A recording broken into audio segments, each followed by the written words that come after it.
nothing free, so I gotta get mine. I gotta get mine. I gotta get mine.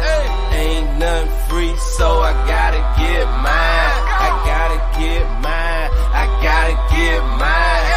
Ain't nothing free, so I gotta get mine. I gotta get mine. I gotta get. Ain't nothing free, so I gotta get mine. I gotta get mine. I gotta get mine. Hey, let me elaborate. Y'all niggas trying fake. I've been out here getting cake. It been a process to get my money straight. I remember them broke days when I ain't thought they could control. I just kept that hammer, homie, nigga, knock out your soul. If you ain't got my money on time, you better cash out. If you do that bad business, homie, don't even give me that. I've been staying out the way cause I ain't doing no dead time. Cause I ain't got time for you, little homie, I'm getting mine. Coolest nigga in the world, but don't try to test me. I won't never lead you astray, that's why the Lord bless me. I need no attention, I just keep the extension. I was me against the world, so I'm feeling like Pop. Chasing all his hundreds like I'm Zeke, but I'm from the block. Monetize the flow, just follow the formula. If you ain't trying to get that bread, then I'm ignoring ya. I'm looking for a way out, cause I'm trying to go global. These niggas ain't on they hustle, they ain't even mobile. These niggas ain't no soldier, that's what a nigga told ya. Elias Cash, nigga, ain't nothing free. So you know how it is when you be coming to DC. Ain't nothing free, so I gotta get mine. I gotta get mine. I gotta get. Ain't nothing free, so I gotta get mine. I gotta get mine. I gotta get. I'm the realest in the D.O.B. Let me elaborate. Fuck your bitch. Salute, brothers. Another day. Time spent hunting down that bread. I thought about this and I was like, nah, I like told the story before, but then I had to stop and think about it. I was like, yo, I never really went into detail, man. Yeah. So, fair warning. It's very cringe. It's very cringe. Mm. Back after I made it back to Bob Salerno, and I got my ass back on the base, and I worked my way back into the good graces of the powers that be, AO manager, so on and so forth, blah blah blah blah blah. I was there for the major attack that occurred on that base while well, that was actually recorded and documented on YouTube. It sucked. It sucked. It wasn't no fun. It was terrible. I watched the ground raise up and roll like a wave. Yeah. Because that's how much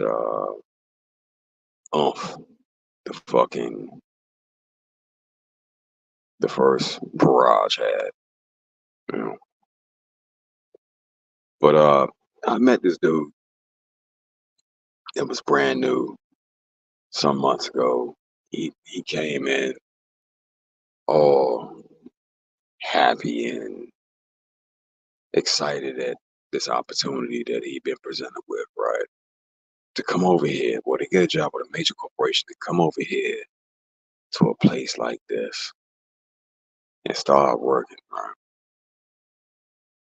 And for the life of me, I can't remember his name. I don't know why, but I can't remember names like that no more. I just remember faces and the experiences, right? But old buddy was all young and full of life and all his energy. He came over happy, having all this positivity, and for a long-term contractor like myself, I'm like, yeah, stop it. He's a good dude. He was a good dude, but he hadn't been seasoned yet to the different experiences that come about in country, right? I'm I'm talking with him because I had to go pick up material. You know, I had to go get shit from the lay down yard, and we gotta fill a fucking bladder with water and this, that, the third, blah, blah, blah, blah, blah, blah, blah. All the shit no one really wants to do, but you gonna pay us to do it, so we gonna do it any goddamn way. But we gonna take our sweet ass time because we ain't getting off until a fucking hour. He's handling all the paperwork, and um, the whole process was like really fucking overcomplicated. But he's handling the shit, and he's doing his job, and he's doing it, and he's jovial about the shit, right? Well, mm, I would see him in DFAC in passing. I would see him in the gym in passing. Like I'm on my let's get yoke shit on some extra swole because I want to make sure I can run a mile or climb a tree or dig a trench with uh this body of mine I possess. And yeah, old boy was just getting over there, brand spanking new, and he had no idea of um what that lifestyle of war zone contractor really meant, right? Kind of like none of us really did until we experienced it. Unless you already provide services, then shit you knew. But for the vast majority of us, that was our first go round. We joined up, right? And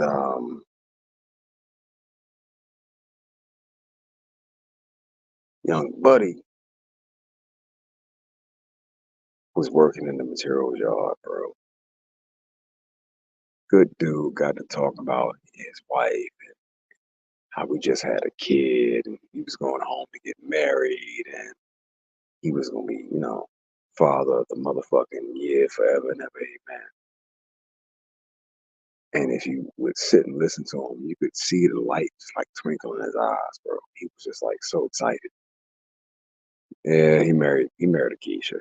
So we all know how that would end up. But long story short, he was doing the right thing. He did things the right way, so they say, right? And he was very jovial all the time. And that's one thing that I noticed. I'm like, yo, this motherfucker's like extra happy. Like we over here in a state of misery and shit, and you just extra happy. You extra happy ass mom. Like dog, get rid of that. He never did. Fast forward, we about 6 months in, and he's still maintaining a little bit more tired, a little more worn down, but he's still maintaining that same happy-go-lucky mentality. And he's out there like, yeah, I'm about to get married. I got my baby's here now. I'm about to take care of this. I'm about to do that. I'm about to buy a house because he lived in Houston. Strangely enough, KB is located in Houston. Whatever. And he's just the happiest man in the world. Cause and I just looked at him like, damn. I noticed something about myself. I was like, I ain't happy. My happiness does not match in any way, shape, form, or fashion the level of happiness you have. God damn, like how do you keep this shit up? But shit, fucking good for you, bro. And then slowly but surely, seeing him and having to deal with him on a regular basis, it started like bringing me back out of that. I'm a contractor and shit happens and people they here today gone tomorrow mindset. And I'm like, maybe there's some light. Maybe there's some motherfucking light, right? So I started interacting with old boy and I started really dealing with him and talking with him. I see him in the gym after work or whatever. I spot him. He spot me. We getting it in, throwing the weights up and all that. I introduced him to my other partners. I start bringing them in, much the same way that I walked them in slow, the same way that the motherfuckers in Godez walked me in slow, because they were like, "Here they gone tomorrow. We don't really trust you. I don't want to know your name. Fuck that. That's not what's important. Your action. That's what's important." But as he's working out with us, we all looking out for each other. Now we got a person in material slash supply, same shit. Somebody who sees the different stuff coming in on the lay down yard that has a manifesto of all the materials, and we got us an inside man. I already had an inside bitch, but I didn't have an inside man that was to go out there, lift shit up, turn shit over. Like, hey, we got a pickup Raptor, we got a this, that, and the third. Yeah, I ain't had that. The bitch was gonna look at the records and just go about her business, but like, nigga, this is what we got. And that's cool. Now what you want? Sign for it, move on. He was out there actually physically moving shit, dragging shit out the way, getting the forklift, hooking it up, finding out what was in stock. Because Salerno was a moderate sized base, but it was just like a big base. Not as big as Shank though. No, nowhere near as big as Shank. But it had a lot of hidden gems, put it like that. And as I'm talking with old boy and I'm getting to know him, and he's becoming one of us, people who put their time in. He's about to go home. He's about to get married. He's about to see his kids. And then we all woke up on one fateful motherfucking day, right? This fateful day happened to be the day that wonderful attack was documented. I'm sure when he woke up that morning at 6 a.m. to be to work at 6:30, he didn't know. I can goddamn guarantee you he didn't know that would be the day to change his life. Now, the civilian term is containers, and the military term is CCANs, right? But they're interchangeable. Well, the average CCAN or container has anywhere from a few 1,000 pounds in it to thousands of pounds of material stuffed in it, right? And oh, buddy, which was a very young man, I think he was on like 20, 24, bro, was out there in the yard doing his job, documenting what's available, seeing what it came in, and taking stock of it the way they can upload that into the system, into their chaotic fucking system. That way, if we needed it or another fob needed it, they could draw from the materials and go ahead and use that shit. It could be exported and they could use that shit. This young man was caught on the yard during the attack. Well, this young man who had a baby on the way, who just got married, experienced something that none of both the vast majority of us on Earth will never experience. That's a sea container falling from being stacked at height, landing on him and crushing him, pinning him to the ground, broke him up. Here's the problem. He didn't die, bro. Wrong son. Transition. He didn't transition. For some reason, he survived that after being smushed like a bug to your windshield, a, a ant or a cockroach underfoot to the concrete, and having that piece of metal land on him, that container land on him, and break everything in his body from his neck down. Now, he didn't transition, fam. You're talking about lungs smushed, guts pushed, uh, everything, everything in the body from the neck down going splat. What caused that? Well, it was that fucking attack.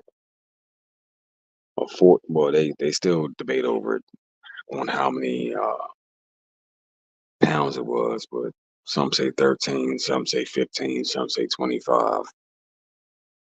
100-pound vehicle, BO went off, and when it went off, the blast wave was enough to dislodge that container. And once it dislodged the container, that young man happened to have the misfortune of standing in its way as it fell toward the ground. Now, my location where I was at, I watched the ground raise up. I had one of my locals with me. His name is Mir. Mir, if he ever hears this, he don't know exactly what I'm talking about. They were a few on base. But he's over here now. Mir already know the deal. Hard charger, no flinching, no moving, standing there like, yo, we gotta finish this to make sure we straight. Mir looked at me and said, but yeah, we gotta get the fuck inside. And he meant that with everything in him, cuz I had no idea that my younger partner just had that befall him, right? I found out a day or so after the attack, what happened to him. It's sad to say I lost contact with him afterward, but I can only imagine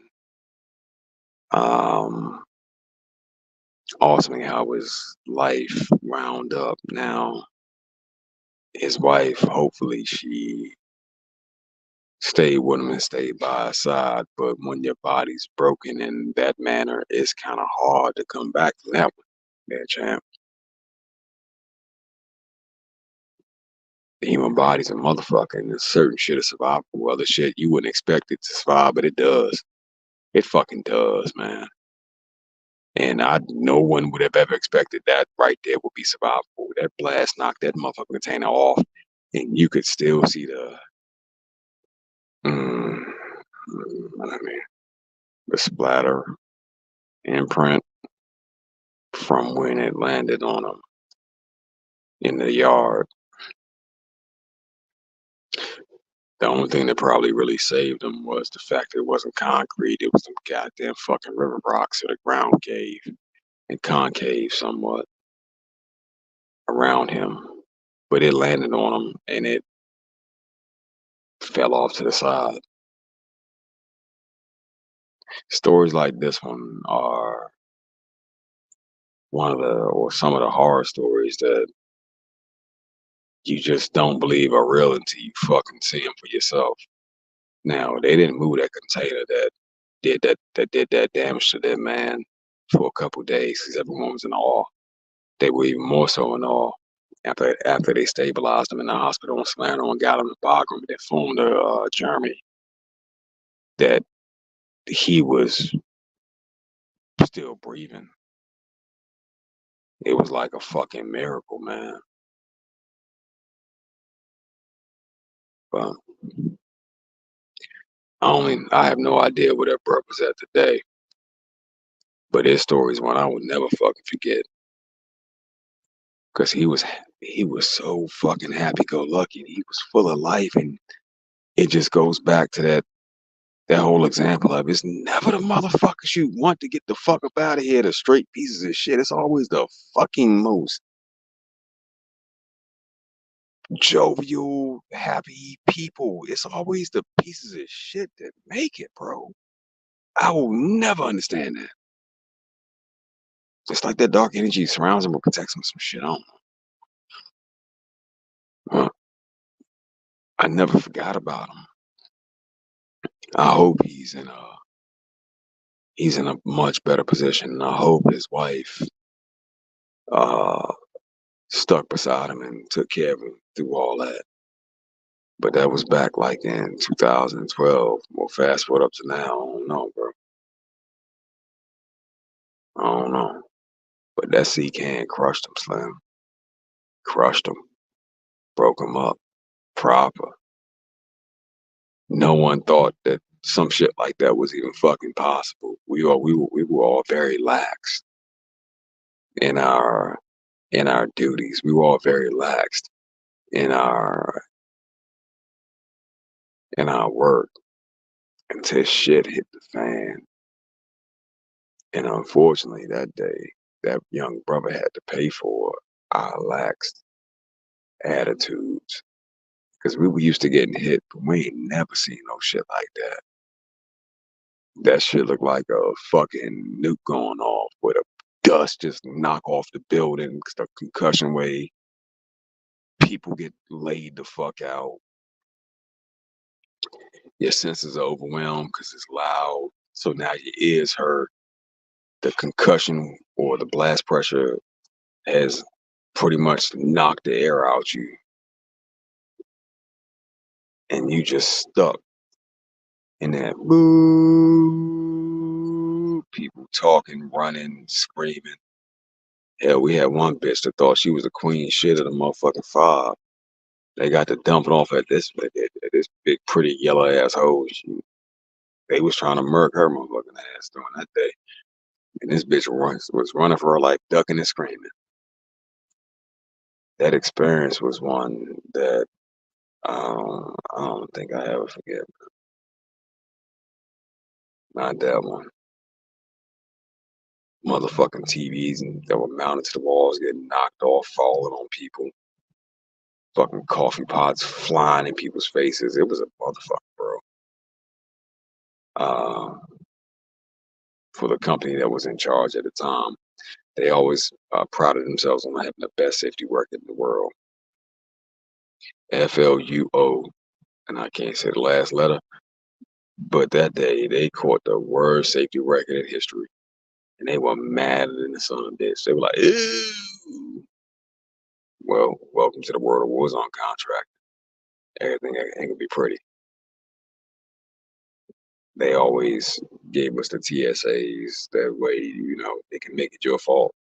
But how the fuck is a coffee pot jumping off the goddamn desk, smacking somebody in the face? How's that your fault? Because a vehicle then went off, and that pressure wave then knocked that bitch and jarred that motherfucker loose. How's that your fault? Kind of hard to put that one on an employee. But yeah, youngin', we never saw him again. He never came back. We just, heard word through the grapevine. Tried to contact the family. We tried to look out because he was another brother, but he just kind of like vanished, bro. Sometime later on, I heard he was doing good, but that was third party. But I won't forget that one. That container fell on that man, and it left very little to imagination after that. But it is what it is. Another day, another story. Getting shit together, getting my life together. What up, Saul? What up, No News? Yo, fam. Forgive me. I start talking. I don't even look at the screen. I just be talking, man. Anyway, y'all brothers be easy. I have another one for y'all lined up in the barrel tonight. We can start talking some finance. If I can get my people to stop bullshitting, we can really get to talking some finance. Different ways to get that bread right. That way you ain't got to worry about certain things down here, you know. But anyway, I ain't going in detail until I got to. Y'all have a good one. Peace.